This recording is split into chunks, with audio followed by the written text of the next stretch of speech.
जय जय रघुवीरा समर्थ. श्रीमत दासबोध. दशक 15वा आत्मदशक. समास 5वा. चंचळ लक्षण निरूपण नाम. श्रीराम समर्थ. दोघा ऐसे तीन चालती, अगुणी अष्टधा प्रकृती, अधोर्ध सांडून वर्तती, इंद्रफणी ऐसी. जय जय रघुवीरा समर्थ. श्रीमद दासबोध. दशक 15वा आत्मदशक. आत्म्याचं सगळं स्वरूप जाणून घ्या. आत्मदशक. आत्मदशक. आत्म कोण आहे? आत्म कोण आहे? तुझं काय आहे? तू कोण आहेस? हे सगळं कळावं किंवा याची जाणीव व्हावी. हा अट्टहास समर्थांचा या दशकाच्या रूपानं आहे. आणि हे केव्हा कळणार आहे की जेव्हा हे सगळं दोघं ऐसे तीन चालती, अगुणी अष्टधा प्रकृती, हे सगळं पाहिल्याच्या नंतर कळणार आहे की आत्मदशक काय आहे, माझं खरं स्वरूप काय आहे. आता दोघा ऐसे तीन चालती. मूळ जो पुरुष आहे आणि प्रकृती, हे कोण झाले? हे दोघं झाले. आणि त्यांच्यापासून कोण निर्माण झालं? तर बोलले तीन चालती. त्यांच्यापासून तीन निर्माण झाले.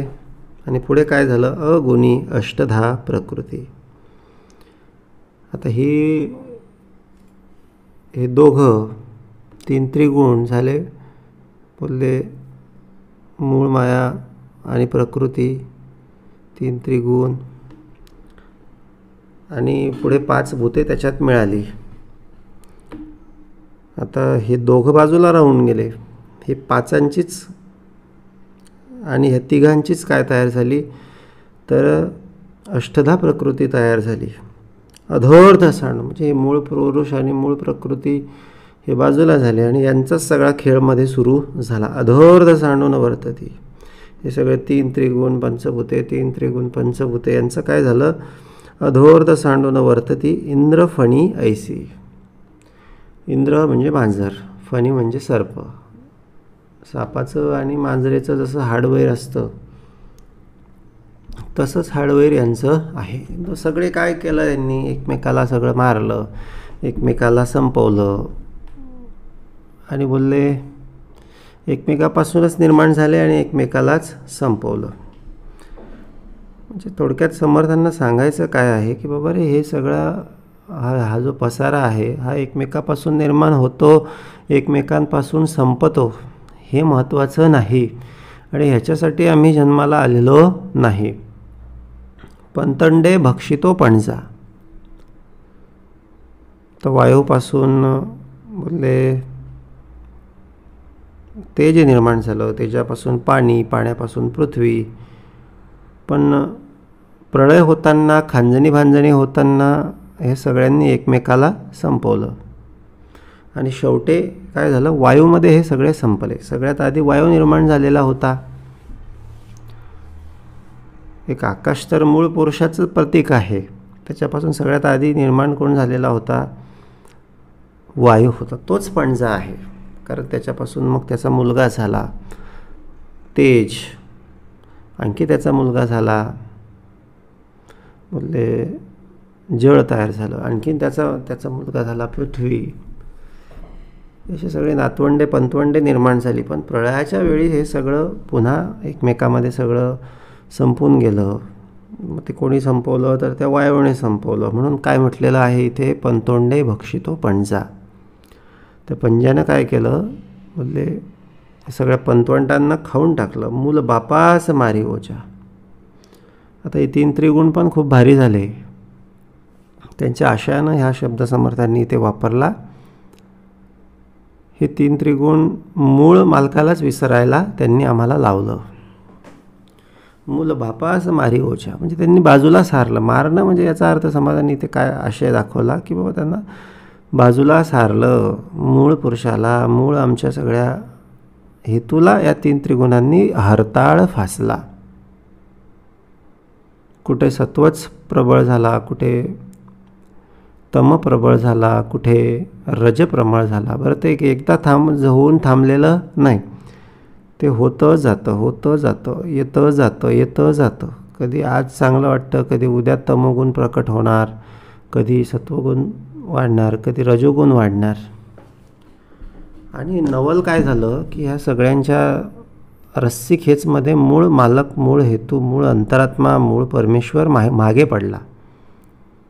आणि ह्या सगळ्या 3 त्रिगुणांचाच फापट पसारा मनुष्य त्याच्यामध्ये भुलला. आणि ह्या सगळ्या फापट पसाऱ्यामध्ये स्वतःला हरवून बसला. म्हणून इथे समर्थांनी सांगितलं की मूल बापास मारी ओझा. मग ह्या सगळ्या फापट पसाऱ्यामध्ये मनुष्यानं काय केलं? आता पसारा कशाचा आहे? पसारा फापटच आहे, म्हणजे फालतूचा सगळा आहे, निरर्थकचा सगळा आहे. इतकं काही असं मनाला लावून घेण्यासारखा नाही, इतकं काही असं ताणतणावानं जगण्यासारखा हा फापट पसारा नाही, इतका राग, संताप, द्वेष असं जीव देण्यासारखा तर अजिबात नाही. होणार काय? काय होणार आहे? काहीच होत नाही. सगळा मनाचा, सगळा विचारांचा सगळा खेळ आहे. प्रत्यक्षात भ्रमाचा सगळा खेळ आहे, स्वप्नाचा सगळा खेळ आहे. प्रत्यक्षात काही कोणी कोणाचं नाही, जो तो ज्याच्या त्याच्या सगळ्या तंत्रीमध्ये सगळा जीवन जगत आहे. फक्त एक अहंकारातून, भ्रमातून मनुष्य सगळं एकमेकाकडे बघतो आहे. आणि झालं काय तर चुकाऱ्या गेला राजा 4 जणांचा. सगळ्यामध्ये मुख्य मालक विसरला गेला, मुख्य परब्रह्म तत्व विसरलं गेलं, चुकाऱ्या झाला, चूक झाली. बोलले ही भयंकर चूक आहे. ही एकच वस्तू किंवा हे एकच काम करण्यासाठी म्हणून आम्ही जन्माला आलेलो आणि तेच काम जर विसरलो तर बोलले जन्माला येण्याचा काही फायदा नाही. फेरा वाया, फेरा म्हणतात त्याला, फेरा रिकामा फेरा झाला, येर झाला. आणि मग आता परत जावं लागणार, परत पुनरपि जननम पुनरपि मरणम जननी जठरी शयनम. परत ते सगळे तप्तरस, परत ते सगळे अन्नरस, परत ते सगळं लाळ विष्ठा मूत्र यांच्या अवतीभोवती सगळं पडायला लागणार. पुन्हा सगळ्या बालपणीचे दुःख, म्हातारपणाचे दुःख, पुन्हा सगळा भ्रमाचा सापळा, पुन्हा त्याच वासनांच्या मागे फिरणं, पुन्हा तसंच चुकाऱ्या गेला राजा 4 जणांचा. प्रकृती आणि हे 3 त्रिगुण यांचं काय झालं? मूळ पुरुष यांच्या धांदलीमध्ये मूळ पुरुष, मूळ तत्व हरवलं गेलं. बोलले ही शोकांतिका होऊन बसते. कित्येकांना ही शोकांतिका आयुष्याच्या शेवटी सगळी लक्षात येते, परंतु आपल्याकडे वेळ आहे. आपल्याला समर्थांनी आधीच जाणीव करून दिलेली आहे. बाबा काय करा ते आत्ता करा, सद्गुरुचरण दृढ धरा. काय ते करायचं बाबा आत्ता कर. आत्ता भगवंताला शरण जा, जमेल तेवढं नामस्मरण करून घे, जमेल तेवढी उपासना करून घे, जमेल तेवढे सत्कर्म करून घे. वेळोवेळी जे काय चूक अपराध घडत जातील ते सगळं भगवंताला सांगत जा, कमी करण्याची मागणी करत जा. एकदम काही कमी होणार नाही, कधी कोणाचे झाले नाही आणि आपले पण होणार नाही. आणि कमी होत नाही म्हणून टेन्शन पण घेऊ नाही. फक्त आपण भगवंताचं करत राहावं, भगवंत बाकी सगळं करत राहतो. आपल्या हातात तेवढंच आहे. भगवंत बरोबर सामर्थ्य पुरत राहतो. नामस्मरणातून हे सगळं सामर्थ्य आम्हाला मिळत राहतं. आणि म्हणून तेवढं सगळं करत राहावं. एक दिवस एक भगवंत कृपा करतात आणि आपल्या भक्ताला बरोबर सगळं आपल्याकडे घेऊन जातात. फारसं काही याच्यामध्ये विशेष नाही. कर्तृत्व याच्यामध्ये सगळं काही भगवंताचंच आहे. जीवाकडे फक्त इच्छा व्यक्त करणं आणि तसा प्रयत्न करणं, भक्तीचा प्रयत्न करणं आणि अशी उद्धाराची, एक देवाचा होण्याची, देवाचा शरण जाण्याची किंवा देवाची कृपा होण्याची मागणी करत राहणं, वारंवार त्यासाठी प्रयत्न करत राहणं, एवढं फक्त आपल्याला हातामध्ये भगवंताने ठेवून दिलेलं आहे. देव देवालयामध्ये लपाला. देऊळ पूजिता पावे त्याला, सृष्टीमध्ये ज्याला त्याला ऐसेची आहे. या सगळ्या पसाऱ्याच्या मध्ये मग तो आत्माराम किंवा तो मुख्य परमेश्वर किंवा तो मुख्य जगदीश्वर तो कुठे गेला, तर तो ह्याच्यातच सगळा लपलेला आहे. मग आता हे सोडून आपल्याला जायला लागेल का? नाही, तो याच्यातच आहे. याचा अर्थ मग त्याला ह्याच्यामध्येच शोधावं लागेल किंवा याचेच काहीतरी शास्त्राप्रमाणे सगळं विहित कर्म धर्म सगळं अनुसरण आम्हाला करावं लागेल. तेव्हा काय होणार आहे, तर तो देवालयामध्ये लपाला, देऊळ पूजिता पावे त्याला. म्हणजे हे त्याने जे सांगितलेलं आहे, जे सद्धर्म सत्कर्म किंवा सद उपासना सत्श्रवण सत्संगती या सगळ्या प्रक्रियेतून जावं लागेल. आणि मग काय होईल, तर पावे त्याला. म्हणजे त्याला हे आपलं सगळं जी हाक आहे ती त्याला पोचणार आहे. सृष्टीमध्ये ज्याला त्याला ऐसेची आहे. आणि या सृष्टीमध्ये प्रत्येकालाच हा भ्रम आहे किंवा प्रत्येकच जण या सगळ्या गोंधळामध्ये अडकलेला आहे. पण कुठेतरी सद्गुरू भूमिका पाहिजे, कुठेतरी सामर्थ्य पाहिजे, कुठेतरी आश्रय पाहिजे, कुठेतरी चरण पाहिजे. म्हणजे जिथे जाता येतं, कुठेतरी मस्तक ठेवता येतं. मस्तक ठेवून बोलले आपलं गाठोडं सगळं चिंतांचं आकांक्षांचं वेगवेगळ्या सगळ्या कल्पनांचं त्याच्या ठाई ठेवावं. आणि तो बरोबर त्याला जे काय हवं ते काढून घेतो, बाकीचं राहू देतो, बरोबर सगळं आमचं निस्तरून टाकत असतो. आता आम्ही समजूच नाही की हे असं झालं पाहिजे किंवा ते तसं झालं पाहिजे, हे असं झालं नाही किंवा ते तसं झालं नाही. खरं तर जे झालं ते बाबा त्याच्या संमतीनं झालं, एवढं एक भूमिका घेऊन आम्ही जर राहिलो ना, म्हणजे त्याचं शरणागत होऊन आम्ही राहिलो. आता आपण म्हणतो आम्ही शरण गेलो, पण आम्ही काही खऱ्या अर्थानं शरण जात नाही. खऱ्या अर्थानं शरण जाणे म्हणजे काय, की बोलले एक प्रत्येक गोष्ट ॲज इट इज स्वीकारता येणे आहे. जे आहे किंवा जे समोर प्राप्त परिस्थिती आहे ती केवळ आणि केवळ माझ्या भगवंताची कृपा आहे किंवा भगवंताची इच्छा आहे, हे स्वीकारता येणे म्हणजे भगवंताला शरण जाणे. आणि कुठे याच्यात मग कुठे किंतु परंतु वाटणे म्हणजे त्या ठिकाणी आपला अहंकार आहे किंवा त्या ठिकाणी आपला अजून शरणागतीची भूमिका नाही. अजून आपण आपल्याच डोक्याने काम करत आहोत. जसं सुरुवातीला द्रौपदीने केलं, सगळ्यांना बोलून बघितलं पण कोणी आलेलं नाही. शेवटी शरण भगवंताला गेली, मग भगवंत आला. तर तो असाच आहे, तो बरोबर येतो जेव्हा त्या बोलले उत्तरेच्या सगळ्या गर्भावर त्या अश्वत्थामाने सगळं ते ब्रह्मास्त्र चालवलं. त्याआधी त्यांच्या सगळ्या पुत्रांना ठार मारलं. मग बोलले तिथे त्या अर्जुनाने पण ब्रह्मास्त्र काढून बघितलं. बोलले ह्या सगळ्या अश्वत्थामाच्या या ब्रह्मास्त्राला मी ब्रह्मास्त्रानं प्रत्युत्तर देतो. पण त्याचा परिणाम असा झाला असता की ब्रह्मास्त्राला ब्रह्मास्त्राची टक्कर होऊन सगळ्या सृष्टीमध्ये प्रळय आला असता. शेवटी त्याला नाईलाजानं ते मागं घ्यावं लागलं. शेवटचा उपाय एकच आला किंवा काय उपाय आला की भगवंताला ते वासुदेवांना ते सगळे शरण गेले. शेवटी भगवंताने त्याचं तपसामर्थ्यानं बोलले त्या गर्भाचं रक्षण केलं, पुनरुज्जीवन केलं. तो काय देऊ न शकेवर पाहून या भक्ती पात्रानुसार. बोलले तो प्रत्येकाला त्याची भक्ती पाहून त्याचं पात्र पाहून तो सगळं काही त्याला सांभाळ करू शकतो. तर शूद्रवर प्रधानम नाममध्ये नाही का, बोलले तो शूद्र होता, केवळ रस्त्यामध्ये येऊन रोज नमस्कार करायचा आणि सद्गुरूंनी त्याला शेत पिकण्याचा सगळा आशीर्वाद दिला. आणि झालं असं की त्याचं शतगुणे अधिक त्याचं शेत पिकलं. आता त्याच्या प्रारब्धात तर बोलले दुष्काळ होता, पण सद्गुरू झाले.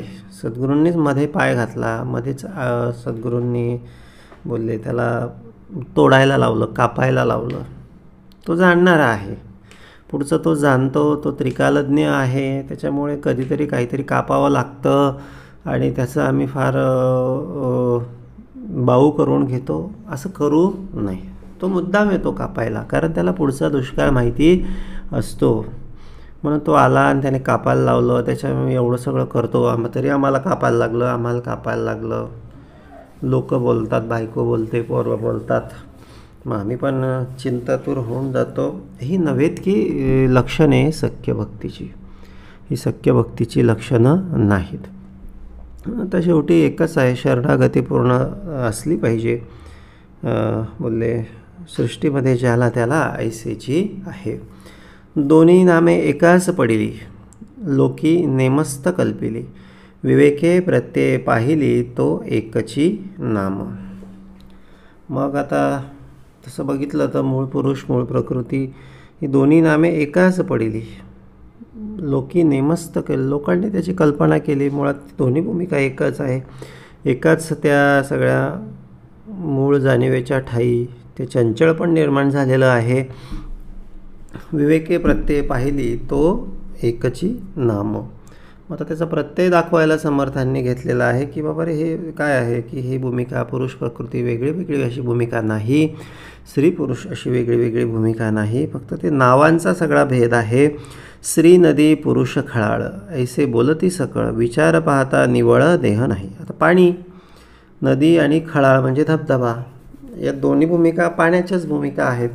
पण लोकांनी त्याला एकाला पुरुषवाचक नाव दिलं, एकाला स्त्रीवाचक नाव दिलं. पण विचार पाहता निवळ, विचार जर बघितला तर तिथे काय आहे, तर तिथे पाणीच आहे. पाण्याच्या पलीकडे तिथे काही नाही. तसंच आहे पुरुष प्रकृती हे सगळं वेगवेगळं जरी नावं किती काही म्हटलं तरी शेवटी एक तत्त्व एकच आहे. आपण आपणास कळेना, पाहो जाता आकळेना, कशास काहीच मिळेना उदंडपणे. म्हणून बोलले की आता बोलले आपण आपणास कळेना. आता मूळ मुद्दा काय आहे की बोलले हे बाकीचं जाऊच द्या बाबा, अष्टदा प्रकृती, पुरुष प्रकृती आणि हे सगळे अगुणी प्रकृती, हे समर्थ बोलले या सगळ्या विचारात तू पडूच नकोस.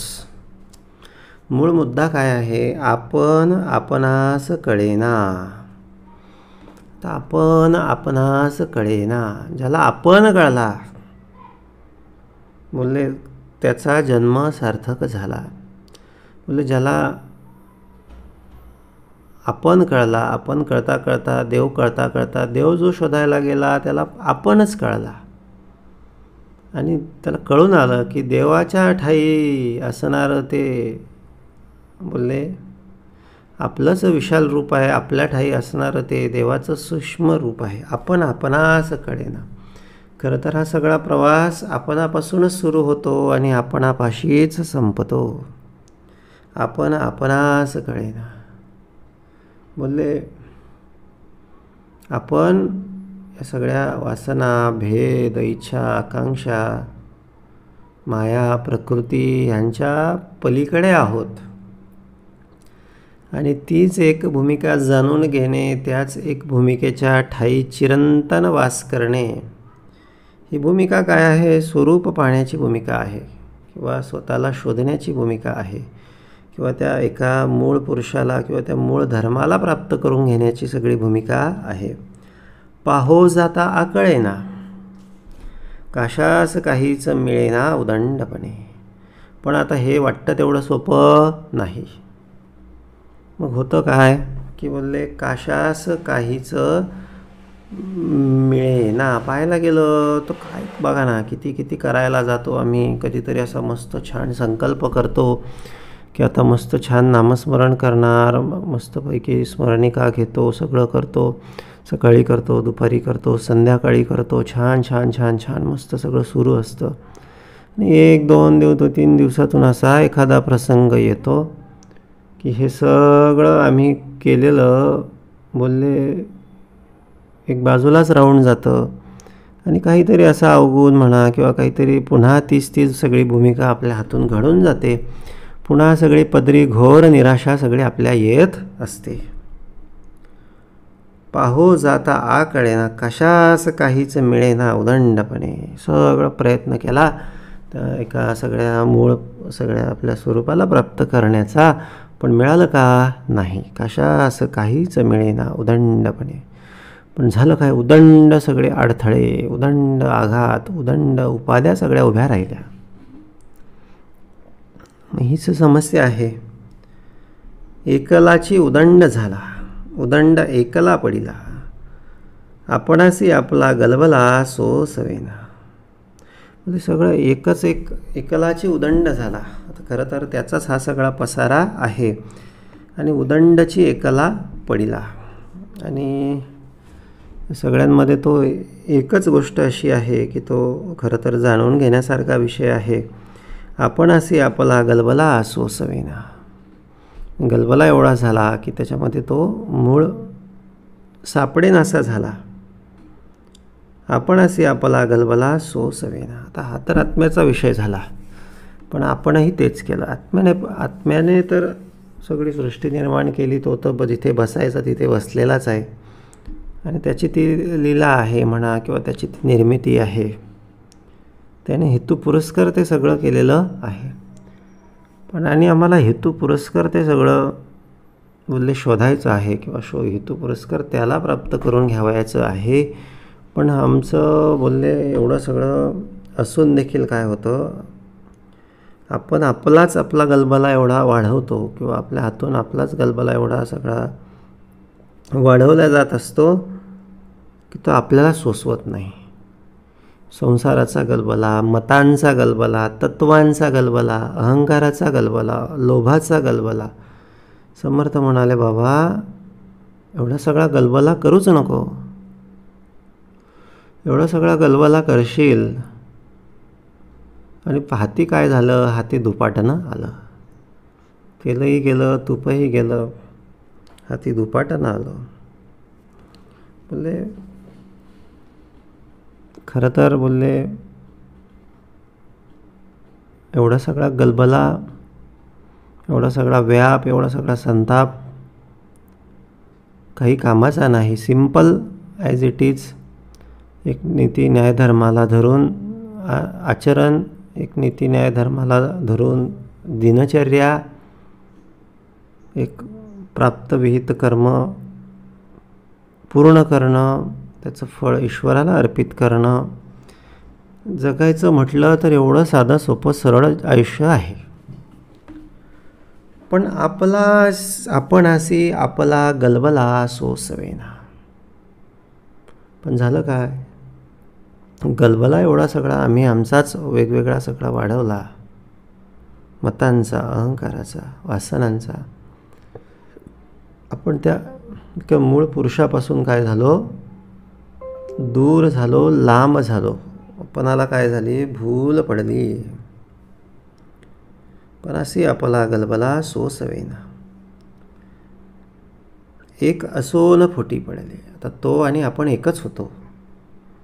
तो आणि आपण एकच होण्याचा प्रयत्न आपण उपासनेच्या रूपातून करतो.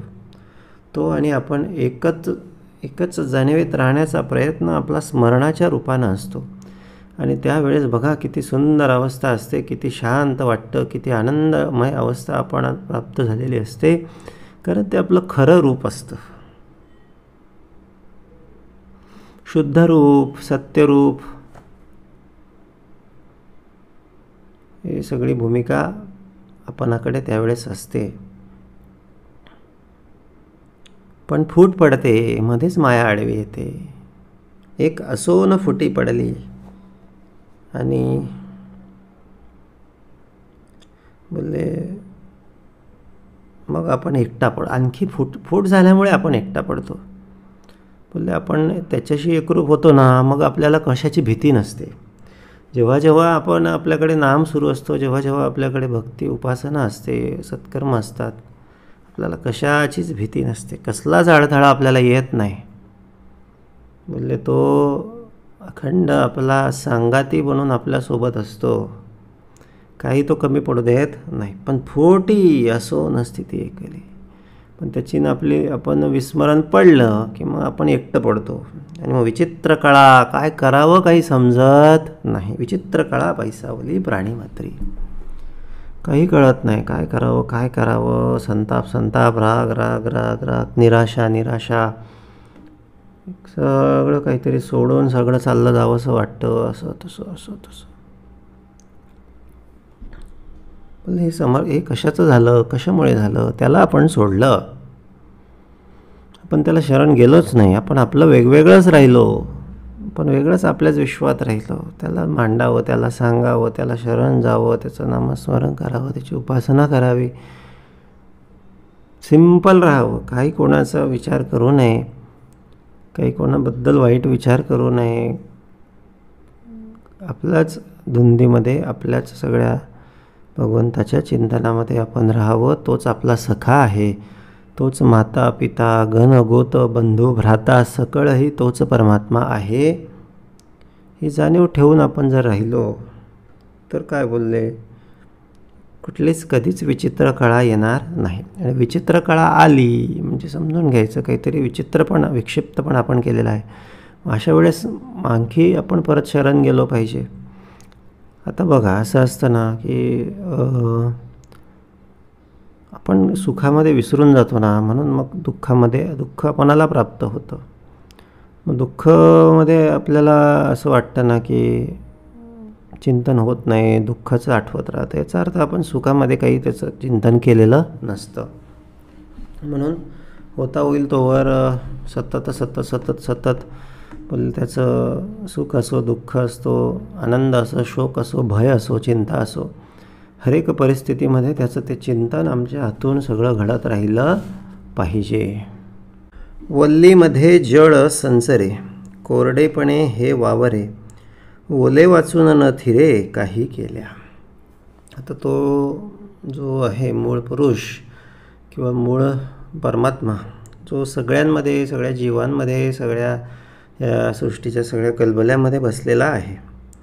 आता वेलीचं उदाहरण समर्थांनी या ठिकाणी दिलं.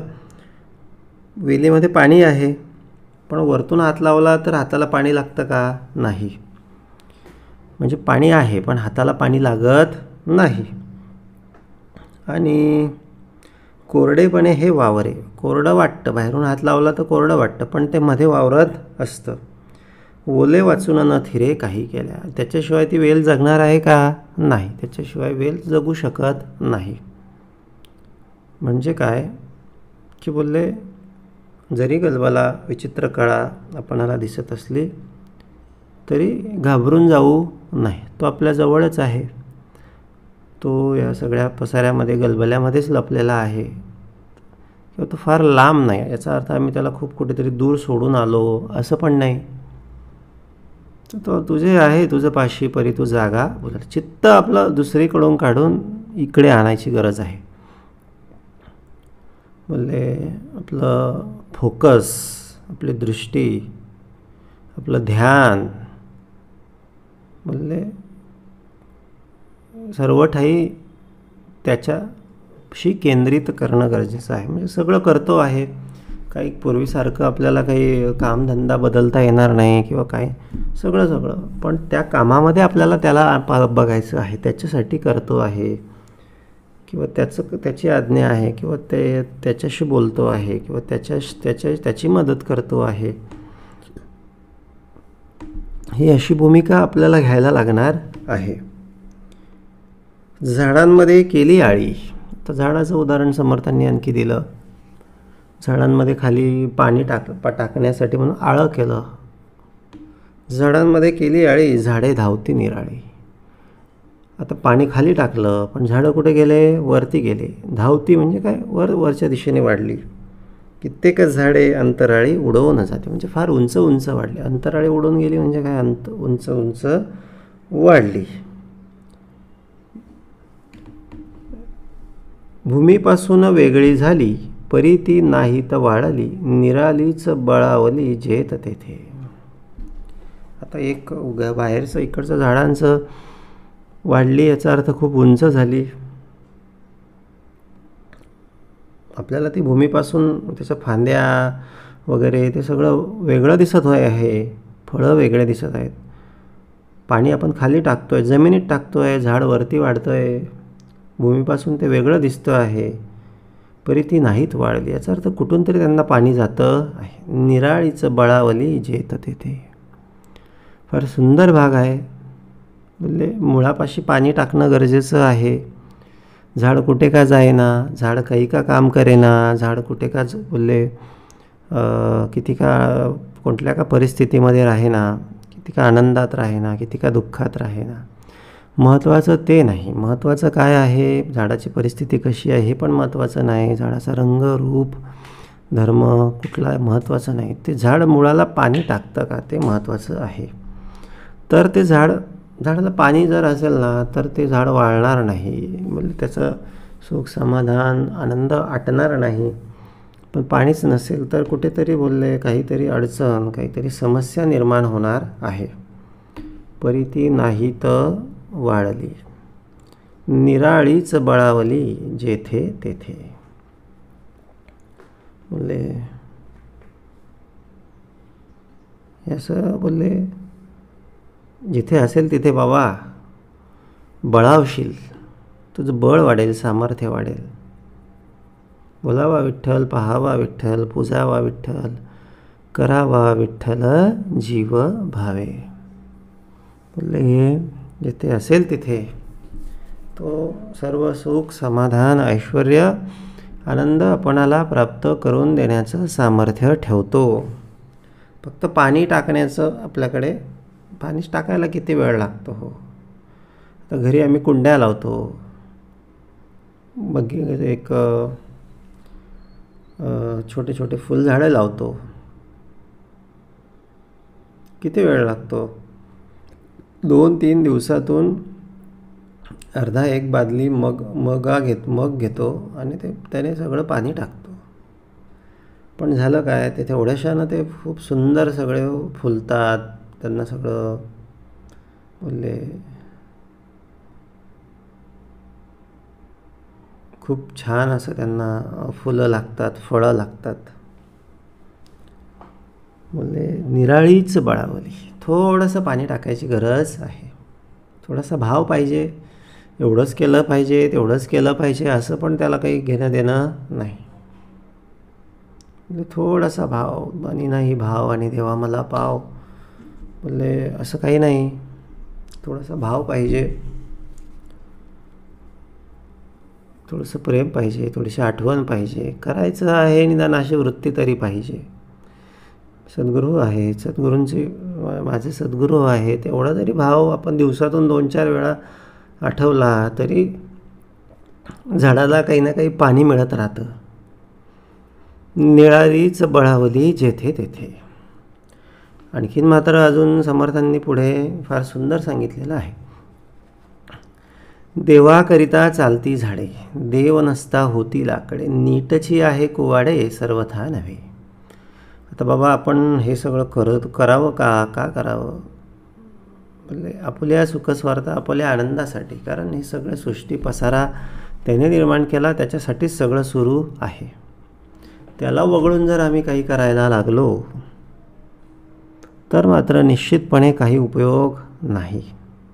कारण देवाकरिता चालती झाडे, ते झाडं त्याच्यामुळेच वाढतात. देव नसता होती लाकडे, तो नसेल, त्यातला तो जळांश नसेल तर ते लाकडं होऊन जातात. नीटची आहे कुवाडे सर्वथा नव्हे. स्पष्ट आहे, साधं आहे, सरळ आहे. झाडांमध्ये तो जळांशाच्या रूपानं आहे, आमच्या ठाई पण तो आहे आत्मारामाच्या रूपानं. प्रत्येक जीवामध्ये तो वेगवेगळ्या रूपानं, रक्ताच्या रूपानं बसलेला आहे. हे सरळ आहे, फार काही विशेष त्याच्यामध्ये नाही. तो एवढ्या जवळ असून आम्ही त्याला हाक मारत नाही. आमचं काय म्हणून बोलले, आमचं दुःख, आमच्या अडचणी, आमच्या चिंता सतत आम्हाला भेडसावत राहतात.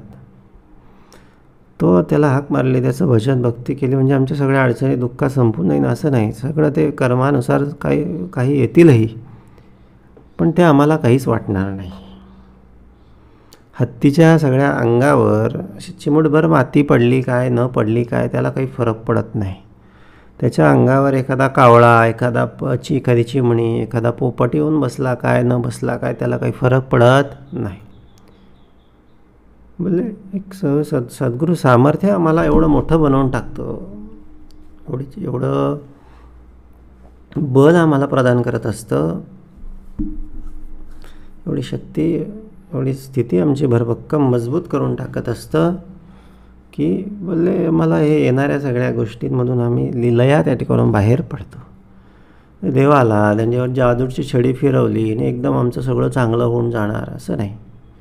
बरे जे आहे त्याच्यात चांगलं कसं राहायचं, त्याचं सामर्थ्य. आलेल्या मिळालेल्या परिस्थितीमध्ये आनंद, सुख, समाधान मला भगवंत देणारा आहे. बोलले नीटची आहे कुवाडे सर्वथा नव्हे. हे नीट आहे, स्पष्ट आहे. झाडापासून झाडे होती, तेही अंतरिक्ष जाती, मुळाने भेदिली जगती कदापि नाही. बोलले मग आणखी त्या झाडांपासून पण झाडे निर्माण होतात, त्यांच्या पण ठायी तोच आहे. बीजापासून झाडे निर्माण होतात आणि त्या झाडांची मूळ जे आहे ते जमिनीत गेलेलं असतं, पण ते मूळ त्याला मर्यादा आहे, किती वाढावं याला मर्यादा आहे. बोलले ते थोडंसं 50, 100, 200 मीटरपर्यंत त्या मुळ्या वाढतात. त्याच्या पलीकडे ते फारसं काही वाढत नाही. ते डायरेक्ट मुळ्या भेदून पृथ्वीच्या बाहेर मुळ्या निघून गेल्या आणि बाहेरच्या दुसऱ्या ग्रहावरून सगळ्या झाडांच्या मुळ्या दिसायला लागल्या, असं काही होत नाही. कारण पृथ्वीचा पसारा काही थोडा नाही, हजारो किलोमीटरचा व्यास आहे. एवढं या झाडांना जाणं शक्य नाही. आणि मग मुळाने भेदली जगती कदापि नाही, म्हणजे आम्ही त्याला भेदू शकत नाही. त्याला शरण जाण्याचा पलीकडे आम्हाला पर्याय नाही. त्याला त्याच्याशी नतमस्तक, त्याला आठवणे, त्याची उपासना करणे एवढंच आमच्या हातात आहे. आम्ही त्याला जाणू शकत नाही, त्याची लीला जाणू शकत नाही, त्याने कसं तो का करतो, कसं काही गोष्टी आम्ही समजू शकत नाही, पण आम्ही त्याला फक्त शरण जाऊ शकतो. झाडास झाडे खात पाणी, घालून पाळिली प्रतिदिनी, बोलकी झाडे शब्द मथनी विचार घेती. मग बोलले हे असे झाडापासून झाडे वाढली, त्यांचंच पुढे ते पालापाचोळा खत तयार झालं, तेच त्यांची दुसऱ्या झाडांना कामात आलं. अशी झाडे वाढत गेली आणि हे सगळी झाडांची सृष्टी वाढत गेली. पण झाडांमध्ये असलेल्या त्या जळतत्वाला विसरून गेले की झाडं कशामुळे, त्या जळतत्वामुळे. जळतत्व आटलं म्हणजे काय झालं, लाकडे झाली.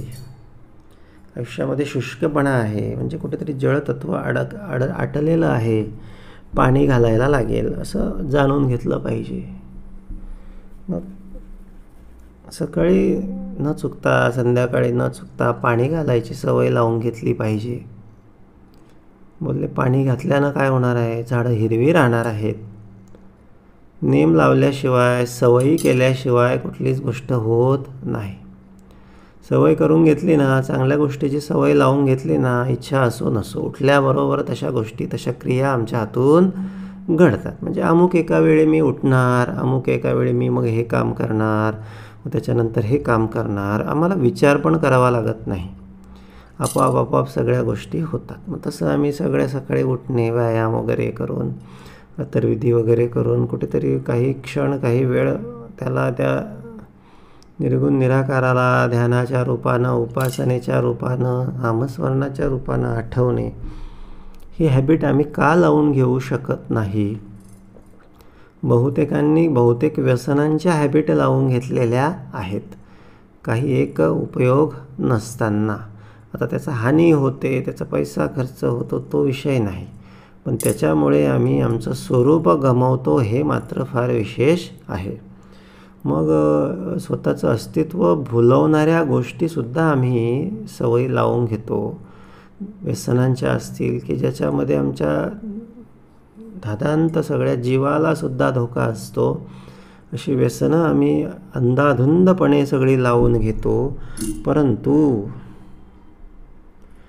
ज्याच्यामुळे आमचं अनंत कालाचं कल्याण होणार आहे, ज्याच्यामुळे आमच्या अनंत कालाच्या सगळ्या क्षमता वृद्धिंगत होणार आहे, ज्याच्यामुळे आमचं इहलोकातील सौख्य सगळं लाभणार आहे, ज्याच्यामुळे आमच्या इहलोकातील सगळे आघात, अडथळे, उपाध्या आमच्या सगळ्या दूर होणार आहे, अशी एक भगवंताची उपासना किंवा त्याचं थोडं नामस्मरण, निदान एखाद दुसरा नमस्कार, निदान एखाद दुसरी स्मरणिका, निदान 2, 4, 5 प्रार्थना, निदान 10, 15, 20 मिनिटे असं निवांत बसून त्याची आठवण करणे, त्याचं गुणगान करणे, यासारख्या सगळ्या गोष्टी आम्ही जर करत नसू तर बोलले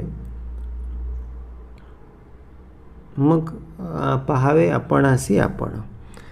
हे आम्हाला आता बघायला लागेल. आम्हालाच विचार करावा. आपला आपण करावा विचार, तरावया पार भव सिंधू. आपला विचार आपल्यालाच करावा लागेल. दुसरं काही कोणी आपला उद्धार करण्यासाठी येणार नाही.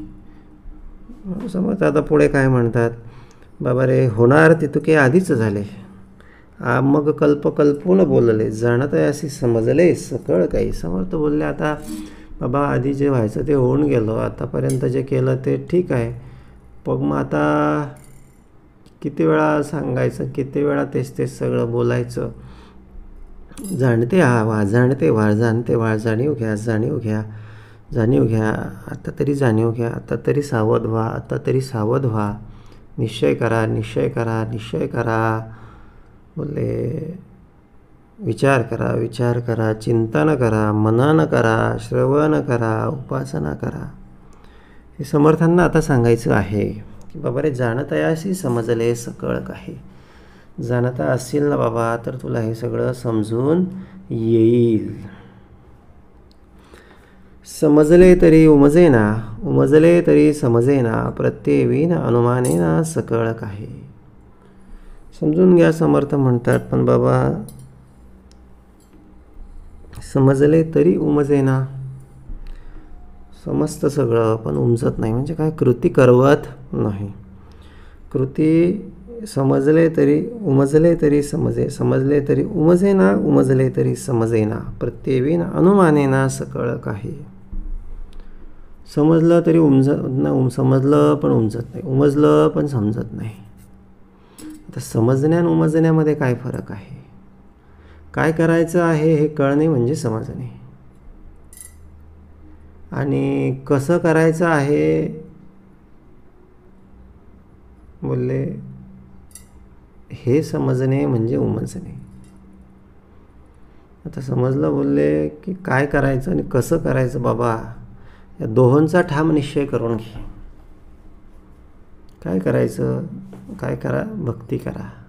कसं करायची, जशी जमेल तशी करा, पण करा. घडणं महत्त्वाचं आहे. कसं, काय, कधी, केव्हा, कुठे हे महत्त्वाचं नाही. मूळ भूमिका महत्त्वाची आहे. म्हणून समजले तरी उमजले तरी समजेना, प्रत्येवीन अनुमानेना सकळ काही. आणि करायला जातो, थोडे दिवस करतो, मग आणखी काहीतरी वेगळाच विक्षेपामध्ये उभा राहतो, प्रत्यय येतच नाही, आणि मग पुन्हा मनुष्य वेगळा पडतो. प्रत्येवीन अनुमानेना सकळ काही. सगळं जे मग आतापर्यंत जे सुरू होतं ते अनुमानातच राहून जातं. बोले निरंतर कष्ट आहे, एवढं सहज सोपं नाही. कष्ट आहेत, अनंत काल, अनंत जन्म हे सगळं करायला लागतं. पण कधी तो योग येईल हे भगवंतालाच माहिती आहे. आला तर तासभरात येतो, नाहीतर 10 जन्मामध्ये पण येत नाही.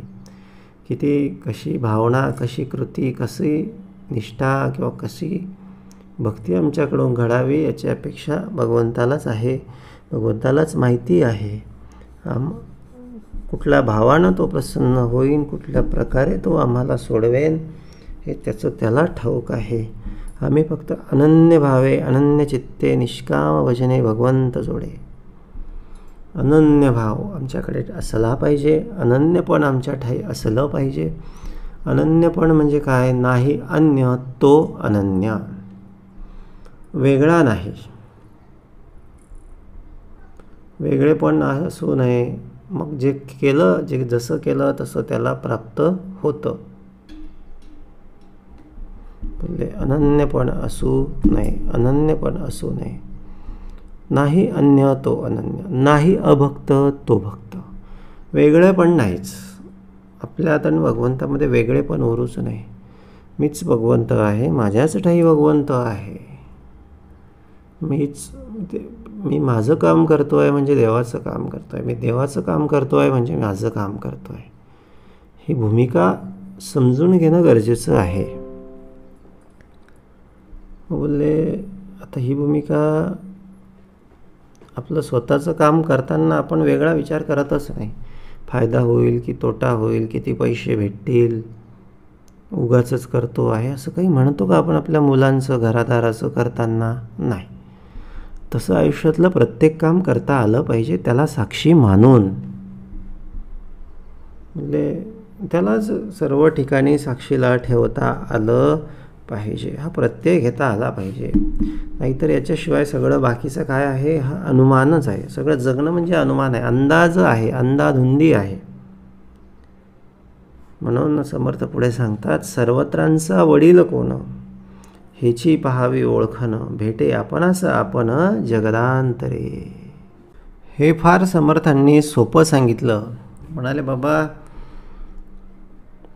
आता हे एवढं सगळं सांगितलं कदाचित लक्षात येत नसेल. एकच एक साधं सांगतो की सगळ्यांचा वडील कोण आहे, हेची पहावी ओळखन, भेटे आपणास आपण जगदांतरे. म्हणजे सगळ्यांचा वडील, हे सगळं कोणी निर्माण केलं म्हणा, किंवा कोणापासून सगळं निर्माण झालं, याची ओळख बघायची, हिची पहावी ओळखन. बोलले याची ओळख जर घेतली ना तर भेटे आपणास आपण जगदांतरे. बोलले जो बाहेरच्या सगळ्या जगदांतरी आहे तोच आपल्या ठाई आहे, हे आपल्याला तेव्हा कळून येतं. बघा ना, आता एखादा प्राणी जर घेतला, त्याच्या ठाई असणारा तो परमात्मा, त्याच्यापासून दुसरा जीव तयार झाला, त्याच्यापासून दुसरा, वनस्पतींचं पण तसंच झालं, आपल्या पण तसंच झालं. याचा अर्थ प्राण्यांच्या ठाई पण तोच, वनस्पतींच्या पण ठाई तोच, आपल्याच्या ठाई पण तोच. आपल्यापासून आपण, आपणापासून आपण करता करता म्हणजे आपणच कुठेतरी सगळीकडे आहोत. बोलले हेची पहावी ओळखन, सर्वत्रांचा वडील कोण, भेटे आपणास आपण जगदांतरे. आता ह्यासाठी काय लागेल, अंतरनिष्ठांची उंच कोटी, बाहेर मुद्र्याची संगती खोटी, मूर्ख काय समजेल गोष्टी शहाणे जाणती. बोलले अंतरनिष्ठांची उंच कोटी आहे, बाहेर मुद्र्याची संगती खोटी आहे. बोलले जो अंतर्निष्ठ झाला, ज्याने कुठेतरी विवेक विचार घेतला, ज्याने कुठेतरी शोध घेण्याचा, किंवा आतमध्ये असणाऱ्या त्या एका मूळ परमेश्वराशी जो एकनिष्ठ आहे, त्याची कोटीच वेगळी झाली, तो श्रेष्ठ झाला, तो धन्य झाला. आणि त्याला भगवंतानं काय केलं, त्याला श्रेष्ठ केलं. आणि बाहेर मुद्र्यांची, जो ज्याने आतमध्ये असणाऱ्या त्या मूळ ईश्वरी सामर्थ्याला बघितलंच नाही किंवा त्याला मानलंच नाही, जो नुसता बाहेर मुद्र झाला, बोलले तर त्याची संगती खोटी. बोलले तो खोटाच खोटा, मूर्ख काय समजेल गोष्टी शहाणे जाणते. बोलले हे मूर्खाला काही कळणार नाही. अंतरे राखता राजी, भलत्यास भलताच नवाजी, अंतरे न राखता भाजी मिळणार नाही. बोलले उपाय एकच आहे, अंतर राखता आलं पाहिजे, आपलं पण आणि इतरांचं पण. कारण सगळ्यांच्या अंतरी, सगळ्यांच्या ठाई एकच एक तत्व आहे. तर परिस्थिती कशीही असली, प्रसंग कसाही असला, तर एक विहित पद्धती असते. आता समजा आपल्यासमोर एखादा मोठा श्रेष्ठतम, एखादा असा पंतप्रधान, मुख्यमंत्री, एखादा मोठा अधिकारी आहे, असं जर आपणाला माहिती असेल, तर समजा त्याने आपल्याला काही चुकीची गोष्ट जरी सांगितली, किंवा काही त्याला चुकीचा भ्रम त्याने आपल्याजवळ बोलून दाखवला, पण आपल्याला माहिती आहे हे चुकीचं आहे, आपण त्याला अत्यंत नम्र भाषेत सांगू. पण त्याचऐवजी जर एखादा दुर्बळ व्यक्ती असेल किंवा कनिष्ठ व्यक्ती असेल तर कदाचित आपण त्याला रागावून सांगू किंवा संतापून सांगू. फरक कशाचा पडला? अंतरे राखता राजी, भलत्यास भलताच नवाजी. अंतरे न राखता भाजी मिळणार नाही. बोलले फरक कशाचा पडला? अंतर राखण्याचा पडला. अंतर राखलं ना तर तिथे प्रत्येकाच्या ठायी, प्रत्येक जीवात्म्यामध्ये, प्रत्येक सगळ्या संसारातल्या सगळ्या गोष्टीमध्ये एकच एक भूमिका आहे. ही जाणीव ठेवून जर आम्ही राहिलो तर आम्हाला या सगळ्या इहलोकामध्ये सुखच प्राप्त होणार आहे.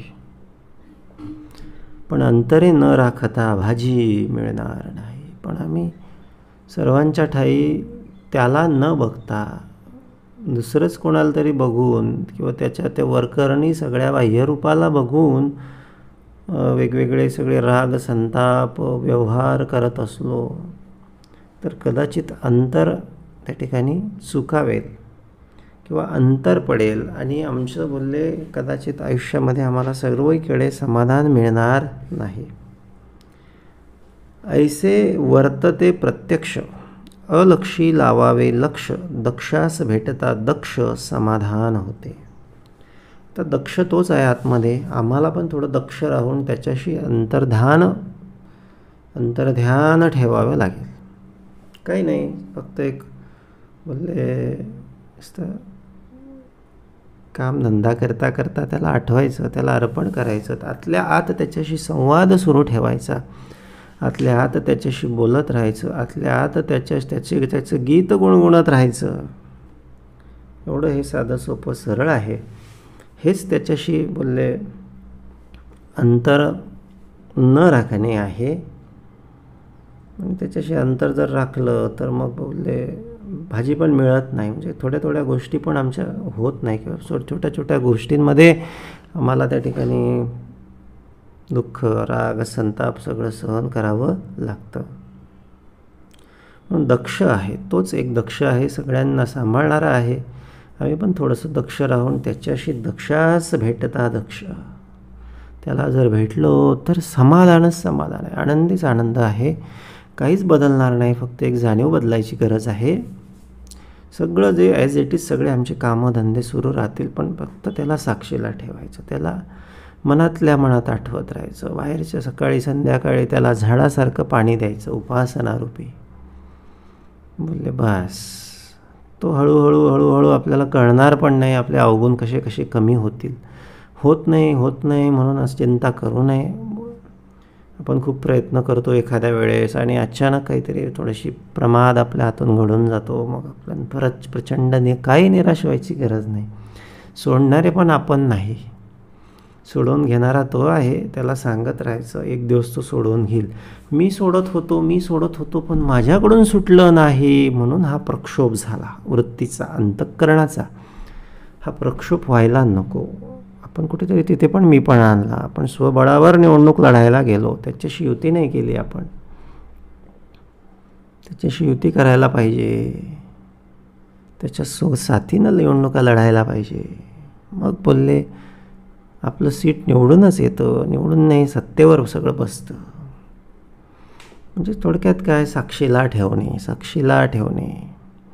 काही असं अवगुण सोडणे का असे ना, काही मोठं काम छोटं काम, कुठला का निश्चय संकल्प नकोच. आता फक्त निवेदन पाहिजे, समर्था असं व्हावं, सद्गुरू कृपेनं असं व्हावं, ही अशी भूमिका पाहिजे. मी आता इथून पुढे असं करणार नाही. त्याच्यात समर्थ कुठे आले? कुठेच नाही आले. हां, समर्थ तुझ्या कृपेनं माझ्याकडून आता हे असं करून घे. याच्यात कोण आलं? याच्यात समर्थ आले. अंतर राखू नये, अंतरे राखता भाजी मिळणार नाही. फार सुंदर, फार सोपं आणि फार सहज समर्थांनी या ठिकाणी आपणाला हे सांगितलेलं आहे. मनास मिळता मन पाहोन येती निरंजन चंचळ चक्र उल्लंघून पैलाड जाते. आणि मग हे असं करता करता अशी सवय लागते सवय लागते सवय लागते.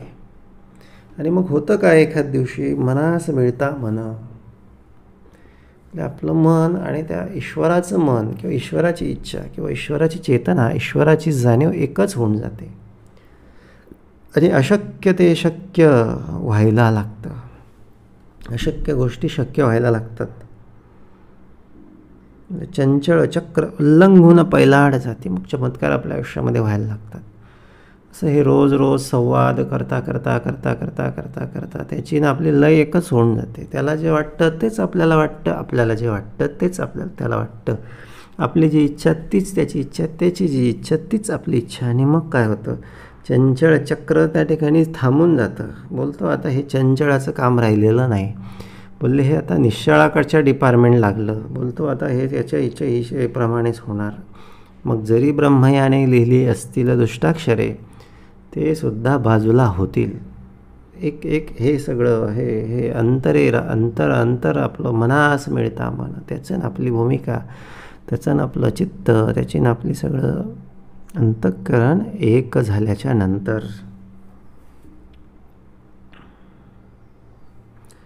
एकदा जाऊन पाहून आले मग ते सन्निध देखिले चर्मचक्षी लक्षिले न वचे कदा. एकदा थोडीशी अनुभूती, एखादा प्रचिती, एखादा प्रसंग जर मिळाला तर बोलले काय होतं, एकदा जाऊन पाहून आले आणि मग तो बोलतो आता हे याला मी सोडणार नाही. आणि मग ते सन्निधची देखील. मग बोललो तो अखंड त्याला स्वतःच्या सगळ्या अवतीभोवती सगळा अनुभव करत असतो. पण ते अनुभवण्याचा सगळा भाग आहे. चर्मचक्षी लक्षिले न वचे कदा. चर्मचक्षी डोळ्यांनी बघण्याचा हा सगळा भाग नाही. नाना शरीरी चंचळ अखंड करी चळवळ परब्रह्म ते निश्चळ सर्वा ठाई. आणि तो वेगवेगळ्या सगळ्या शरीरांमध्ये राहून, चंचळ रूपानं राहून बोलले अंतरात्मा त्या परब्रह्मासाठी, निश्चळ परब्रह्मासाठी चळवळ करत राहतो. आणि आपलं काम आहे त्या चंचळाला त्या निश्चळाची भेटी घालून देणं. म्हणजे आपल्याला आपलीच भेटी, आपण चंचळ आहोत, आपलीच भेटी त्या निश्चळाला घ्यावयाची आहे. चंचळ धावे एकीकडे ओस पडे दुसरीकडे चंचळ पुरे सर्वांकडे हे तो घडेना. चंचळ चंचळास पुरेना अवघे चंचळ विवरेना निश्चळ अपार अनुमाना कैसे येते. म्हणून मग बोलले हे चंचळ, बोलले हे थोडे दिवसाचं आहे, पण निश्चळाची भूमिका चिरंतन आहे. चंचळ चंचळास पुरेना, चंचळाची भूमिका अपुरी आहे. आणि चंचळाकडून हे निश्चळ पण त्याचं अनुमान करता येणार नाही किंवा ते सगळं त्याच्याकडून सामावलं जात नाही. गगनी चालेली हवावी कैसी पावेल पारपत. वीज चमकली ती काय असं हवेतल्या हवेत विरून जाते, जातामध्येच विझाली हा स्वभाव तिचा. मनोधर्म एक देसी कैसा आकळील वस्तूसी निर्गुण वस्तू सांडून अपेसी सर्व ब्रह्म म्हणे. मग हे सगळं कुठेतरी लिमिटेशन येतं, मर्यादा येते. आणि तर वस्तू आपण खूप प्रयत्न करतो, ती निर्गुण वस्तू काही आपणाला त्या ठिकाणी अनुभवता येत नाही किंवा आपल्याला अपयश येतं. नाही सारासार विचार तेथे अवघा अंधकार खरे सांडून खोटे पोर नेन ते घेते. ब्रह्मांडाचे महाकारण तेथून हे पंचीकरण महावाक्याचे विवरण वेगळे असे. महत्त्व महद्भूत तोची जाणावा भगवंत उपासना हे समाप्त येथून झाली. कर्म उपासना आणि ज्ञान त्रिकांड वेद हे प्रमाण ज्ञानाचे होते विज्ञान परब्रह्मी. मग त्याचा विधी दिला. आधी काय दाखवलं, आधी समर्थांनी सांगितलं की बाबा अंतर त्याचं आपली त्याची भेट झाली पाहिजे, आपलं मन त्याचं मन मिळालं पाहिजे. पण मध्ये काय आलं, लिमिटेशन आले. मनोधर्म एक देशी, आपल्या मनाला मर्यादा आहेत आणि तो त्या निर्गुणापर्यंत धाव घेऊ शकत नाही. समर्थांनी त्याचा उपाय दिला की एक सद्गुरू कृपेनं महावाक्याचं विवरण करावं, अहम ब्रह्मास्मी. यासाठी कोणाची मदत घ्यावी लागेल? म्हणजे आपणच ते तत्त्व असल्याची, त्याला वेगळं पाहायला कुठे जायची गरज नाही. आपणच ते तत्त्व असल्याचा अनुभव घ्यावयाचा आहे. महावाक्याचे विवरण म्हणजे नुसतं बघणं नाही, तर विवरण, त्याच्यात राहणं, त्या अनुभूतीमध्ये राहणं. आणि पंचीकरणाचं सगळी अनुभूती बाजूला सांडून सगळी 5 तत्वांची चेतना एका ठाई लावून बोलले अहम ब्रह्मास्मीची भूमिकेत अहम ब्रह्मास्मीची चेतना उभी करणं, त्या चेतनेमध्ये राहणं. आणि त्यासाठी कोणाची मदत लागेल किंवा काय विधी आहे, कर्म आहेत, उपासना आहे, ज्ञान आहे आणि वेदांचं सगळं मार्गदर्शन आहे, सद्गुरू कृपा आहे. आणि मग ज्ञानाचे होते विज्ञान.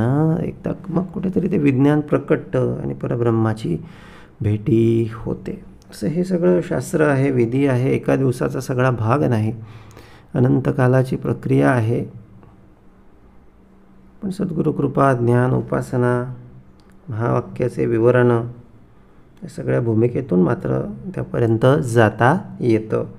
कर्म, उपासना आणि ज्ञान त्रिकांड वेद हे प्रमाण. ज्ञानाचे होते विज्ञान परब्रह्मी. इति श्रीदासबोधे गुरुशिष्य संवादे चंचल लक्षण निरूपण नाम समास 5वा. जय जय रघुवीर समर्थ.